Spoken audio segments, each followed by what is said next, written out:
주 손으로 덮으시네.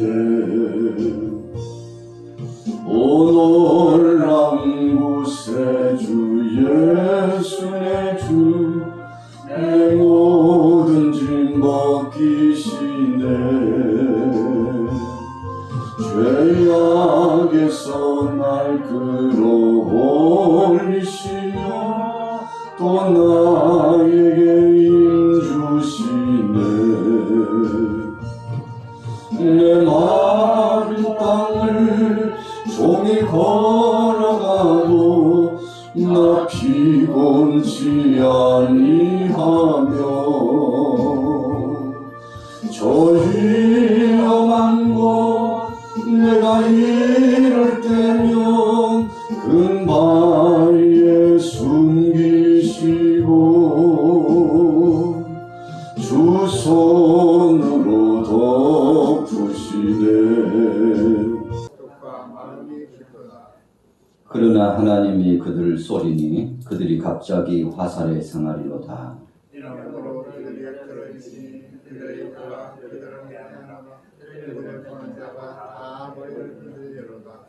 모든 사람이 두려워하여 하나님의 일을 선포하며 그의 행하심을 깊이 생각할로다. 그에게 피하리니 마음이 정직한 자는 다 자랑하리로다. 아멘. 오늘 목요일 아침입니다. 시편 64편 1절에서 10절 말씀을 가지고 그들의 혀가 그들을 해하게 되었다. 그들의 혀가 그들을 해하게 되었다. 라고 한 제목으로 함께 은혜를 나누고자 합니다. 자, 어제 이어서 오늘도 다윗이 하나님 앞에 고백했던 시편의 내용의 말씀입니다. 상황적인 배경을 본다면 어제의 말씀과 흡사합니다만 다윗이 사울과 또 압살롬에게 쫓겼을 그런 곤궁한 상황 중에 절체절명의 위기감이 몰려오고 있는 공공한 상황 속에서 하나님 앞에 부르짖어 기도했던 내용입니다. 여러분, 우리가 평화롭고 평탄한 생활 중에 기도 생활도 있죠. 그러나 오늘 본문 말씀은 바로 그런 상황이 아닙니다. 정말 절박한 상황입니다. 시간차로 보면 얼마 남지 않는 위기감이 고조되는 상황이라고 할 수 있습니다. 어쩌면 이미 적들이 침탈하고 상당 부분 진격해 들어옴으로써 모든 것들을 송두릴 채 빼앗겼을 수도 있고 빼앗길 위기감이 봉착된 바로 그런 상황을 의미합니다. 사면 초과의 위기감이 봉착되었습니다. 그때 시편 기자는 그때 오늘 본문을 고백하며 주님 앞에 간절히 청원했던 사람은 뭐하고 있었나 보았더니 하나님 앞에 부르짖어 기도하고 있었다는 것입니다. 여러분, 그래서 우리가 늘상 생각하는 것입니다만 위기감이 고조되고 상황이 좋지 않을 때 어떻게 하느냐에 따라서 삶이 결정되는 것입니다. 어떤 사람은 그 자리를 피하여 멀리 떠나는 사람이 있습니다. 또 어떤 사람은 그 모든 것에 대한 원인이 내가 아니고 상대에게 있다고 질타를 가하고 상대를 폄하시키고 모욕을 주고 모든 상황을 상대에게 뒤집어 씌우는 참 비겁한 사람도 있습니다.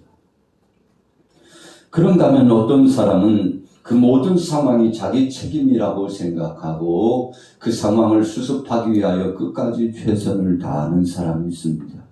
그것이 물질적인 관계이든지 아니면 어떤 사건, 사고를 통해서 상당 부분 위해감이 몰려오는 상황이든지 간에 따지지 않고 가리지 않고 책임감을 가지는 사람도 있습니다. 그래서 내가 손해볼지라도 때로는 내가 불이익을 당한다 할지라도 이 상황이 발생함으로 말미암아 나를 비롯해서 주위에 있는 사람들이 피해를 입고 고통을 당한다면 마땅히 내가 최선을 다하여 책임을 지는 것이 맞다고 생각하여 그것이 또한 죄의 문제가 얽혀 있다면 첫째로 하나님 앞에 나아가 철저하게 회개하고, 두 번째로는 사람들과의 관계가 함께 묶여져 있다면 사람들과의 관계 속에서 그 문제를 풀어보고자 회복의 날을 고대하면서 자기 자신을 겸비하게 돌아보고 이를 수습하고자 한다는 것입니다. 여러분, 우리는 어떤 상황 속에 어떤 태도를 취하면서 살고 있습니까? 오늘 본문의 다윗은 그러면 어떻게 상황을 맞대면하면서 맞닥뜨리면서 상황을 이겨나가고 있나요? 자, 1절에 보면 하나님이여 내가 근심하는 소리를 들으시고 원수의 두려움에서 나의 생명을 보존하소서 그랬어요. 자, 상황적으로 1절의 문맥을 보면 첫째로는 자신의 생명을 해하려고 하는 자가 있었다는 것입니다. 다윗을 공격하고 위해하려고 하는 사람들이 있었다는 것입니다. 가깝게는 사울 왕이 얼마나 적대적인 관계 속에 다윗을 죽이려고 계획을 꾸몄습니까? 하속들을 시켜서 다윗을 포위하고 다윗을 잡아다가 죽이고자 했던 일이 한두 번이 아니었음을 우리는 기억합니다.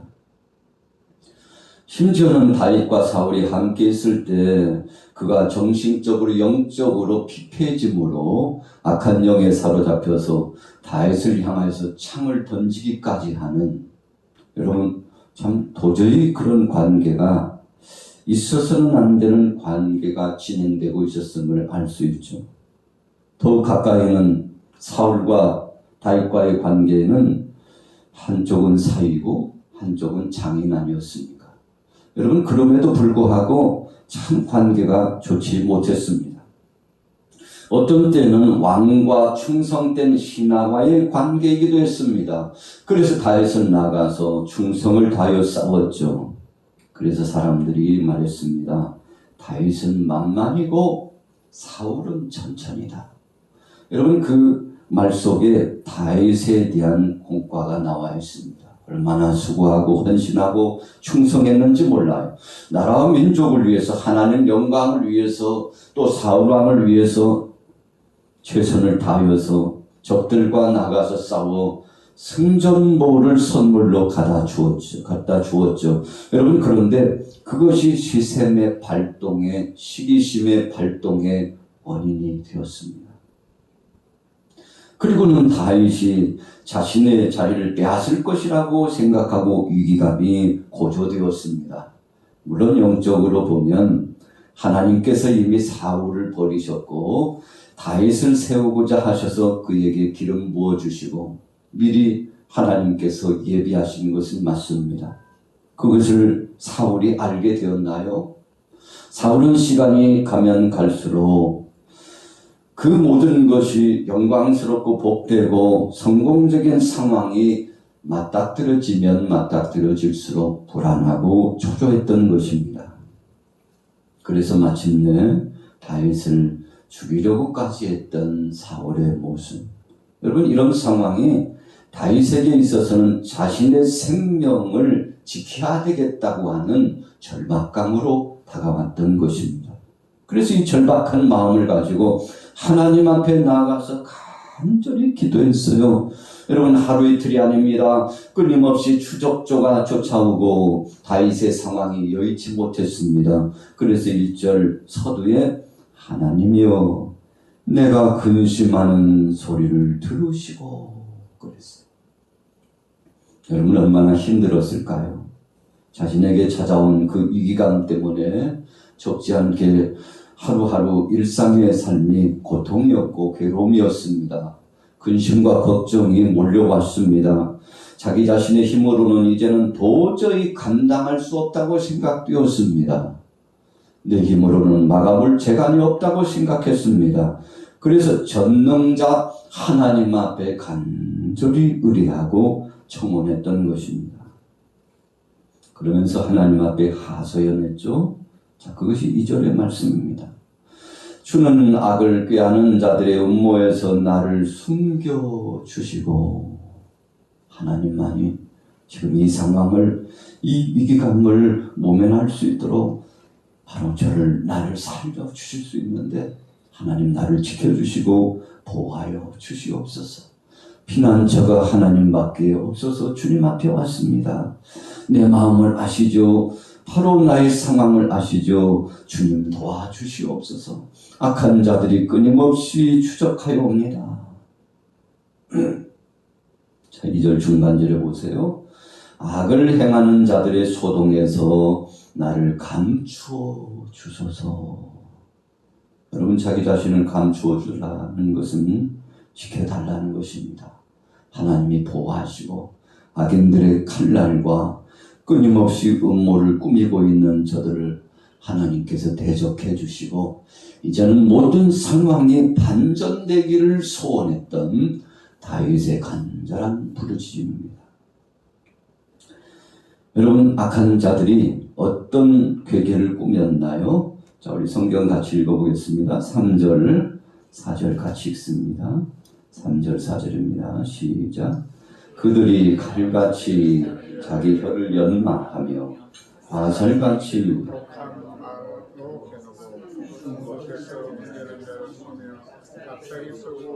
두려워하지 아니하는도다. 여러분, 다윗이 위기감을 느꼈던 것은 비단 화살과 창과 칼만이 아니었어요. 여러분, 원수들이 악한 말을 가지고 서로 의논하고 독 화살과 같은 말씨를 가지고 얼마나 다윗을 공격했는지 모릅니다. 그래서 처음 시작은요, 이 말싸움으로 시작됩니다. 물론 다윗은 저들과 더불어서 함께 말싸움을 진행하고 혈투를 벌이는 사람은 아니었습니다.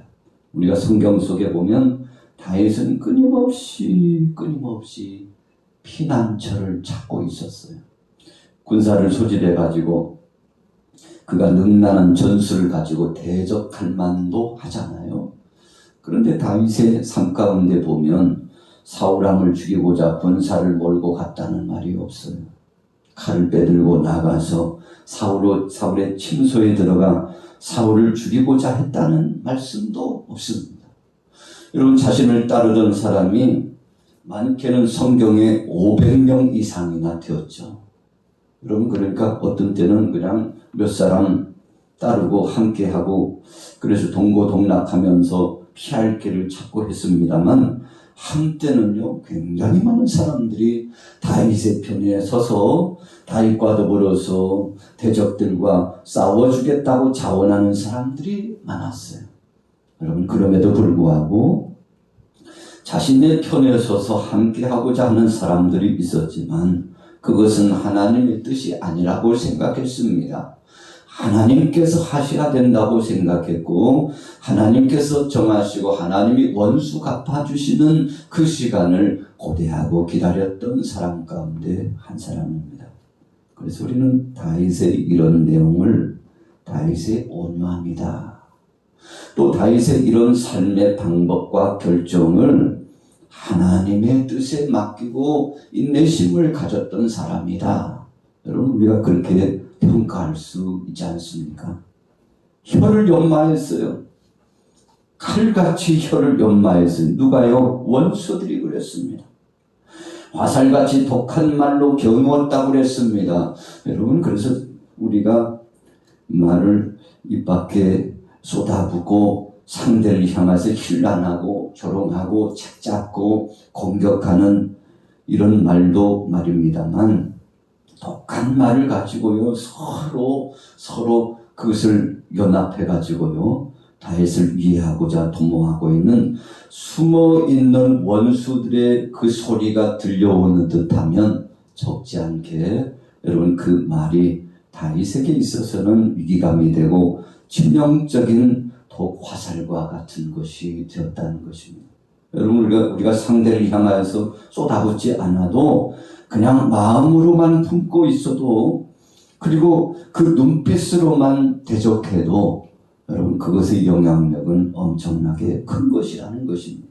그래서 심리적인 이 전술의 역사가 진행되고 있는 것이 느껴졌어요. 수군거리는 소리가 들려왔습니다. 그리고 다윗을 폄하시키고 죽이고자 꾸미고 있는 저들의 악한 의논이 보여지는 듯 했습니다. 여러분, 이런 상황 속에 하나님 앞에 독대하여 간절히 청원했던 것입니다. 자, 4절에 보세요. 숨은 곳에서 온전한 자를 쏘며, 숨은 곳에서 온전한 자를 쏘며, 이게 무슨 말씀인가 하면요, 싸우기를 원치 않고 상대를 대적하고자 동일시 현상 속에, 동일시한 상황 속에서 대적하여 나가지도 않고 아무 준비도 갖추지 않고 그냥 하나님 앞에 맡기면서 자신의 정직함과 정당성을 고백하고 있는 다윗 자신이란 뜻입니다. 여러분, 그래서 온전한 자를 쏘며 그랬어요. 우리가 전쟁에서도요, 상대가 화살을 쏘지 않고 칼을 휘둘리지 않고 총을 쏘지 않으면 가급적이면 적이라 할지라도 상대를 살려줍니다. 그래서 손들어, 총 내려놔, 이렇게 선전포고를 하죠. 여러분, 그리고 싸우기 직전에 사신을 보냅니다. 그래서 당신들 우리하고 게임도 되지 않아. 무참하게 죽을 것 뻔하니까 지금 상황 보라고. 무기도 사람의 수도 지금 지형적으로도 당신들은 싸워보나 마나 패전이야. 그러니 백기를 들라고. 여러분, 이렇게 인도주의적인 방법으로 상대에게 선전포고를 하죠. 여러분, 전쟁에서도 그렇게 해요. 그런데 오늘 다윗은 그런 상황을 맞닥뜨리지 못했다고 그랬습니다. 아무런 준비도 하지 않고 무방비 상태요, 온전히 하나님 앞에 맡기고 신실한 삶을 살고 있음에도 불구하고, 여러분, 한마디로 아무런 잘못도 없음에도 불구하고 공격을 당하고 있는 자기 자신의 처지를 하나님 앞에 목 놓아 부르짖고 있었던 것입니다. 여러분, 우리 신앙인들은 어찌 보면 이런 사절의 온전함과 같은 하나님의 거룩한 성품을 닮아야 되지 않겠습니까? 그래서 예수님께서도 악을 악으로 대적하지 말라 그랬어요. 구약에서는 이는 이로써 대적하는 것이 마땅하다라고 하는 말씀도 있습니다만, 여러분, 그것은 하나님이 심판하시고 하나님이 보응하신다는 차원에서의 말씀이지 우리를 향하여서 상대가 해준 만큼 갚아라 라고 하는 말씀의 뜻은 아니에요. 우리가 잘못 성경을 해석하다 보면 우리가 나가서 받은 만큼 보복해 주라는 말씀으로 잘못 오해할 수 있죠. 그래서 예수님께서 주신 말씀에 나는 율법이나 선지자의 글이나 이 모든 것들을 폐하려고 온 것이 아니야, 완전케 하려고 왔지 그랬어요. 여러분, 그 말씀이 무슨 말씀인가 하면, 하나님의 말씀 율법대로 한다면 죄로 말미암아 다 죽을 인생들이지만, 그런데 독생자 아들 예수 그리스도를 보내주셔서 사랑의 역사를 통해서 세상의 모든 만백성들을 구원하고자 하는 하나님의 섭리와 뜻이 완성된다는 뜻이에요. 여러분, 그래서 예수님이 십자가상에서 못 박혀 죽으심으로 율법을 완성하신 겁니다. 죄값은 죽음이니까 예수님이 대신 죽어주신 거예요.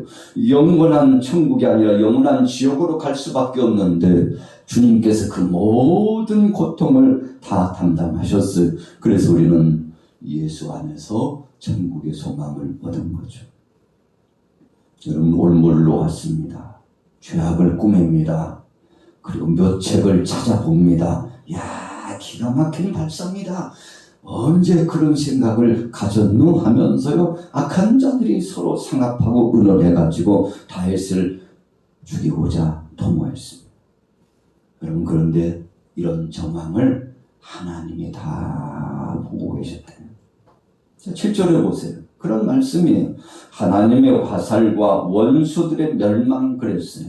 여러분, 하나님이 대신 싸워주셨다는 거예요. 얼마나 감사한 것입니까?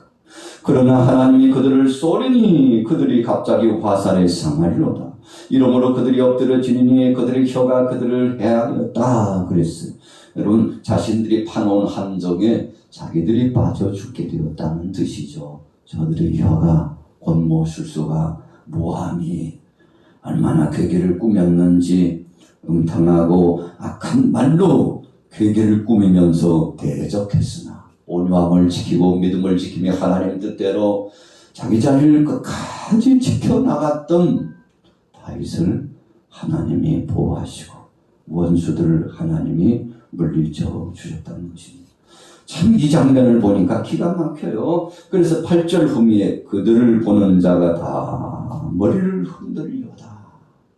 여러분 시편 23편의 말씀처럼 원수들 앞에서 하나님이 진상을 차려주셨어요. 얼마나 감사한지 몰라요. 위기감을 모면하고 새로운 시대가 열려졌습니다. 여러분 하나님이 해주신 것입니다. 그래서 마지막 10절에 하나님을 찬양하게 된 거죠. 자, 10절 같이 읽습니다. 의인은 여호와로 말미암아 즐거워하며 그에게 피하리니 마음이 정직한 자는 다 자랑하리로다. 여러분 간증하게 되었다는 것입니다. 오늘 목요일 아침입니다. 여러분들이 오늘 하루를 살아가면서 이런 일이 많아졌으면 좋겠습니다. 즐거운 거예요. 누구 때문에요? 여호와로 말미암아 즐거워요. 그리고 그분에게 피하였어요. 그리고 마음이 정직하여 온유함을 지키며 끝까지 이겼던 다윗을 하나님이 책임져 주셨어요. 여러분 참 희열이 넘칩니다. 오늘 하루 동안 여러분들의 가정의 생업의 현장에 기도하실 적마다 주여 주님이 하셨습니다. 주님이 대신 원수 갚아주셨습니다. 우리 주님이 그렇게 해 주실 줄로 믿었습니다. 주님 감사합니다. 여러분 그래서 즐거워하며 자랑하고 하나님 앞에 영광을 돌렸는데 여러분 참 기가 막힌 깊은 수렁에서 하나님이 건져주셨습니다. 오늘 하루도 영육간에 승리하게 되시기를 예수님의 이름으로 축원합니다. 오 신실하신 주, 오 신실하신 주, 날마다 자비를 베푸시며 일용할 모든 것 내려주시니 오 신실하신 주, 나의 구주, 내 죄를 사하여 아니하시고 주 친히 오셔서 인도하네. 오늘의 힘되고 내일의 소망 주만이 만복을 내리시네. 오 신실하신 주, 오 신실하신 주, 날마다 자비를 베푸시며 일용할 모든 것 내려주시니 오 신실하신 주, 나의 구주.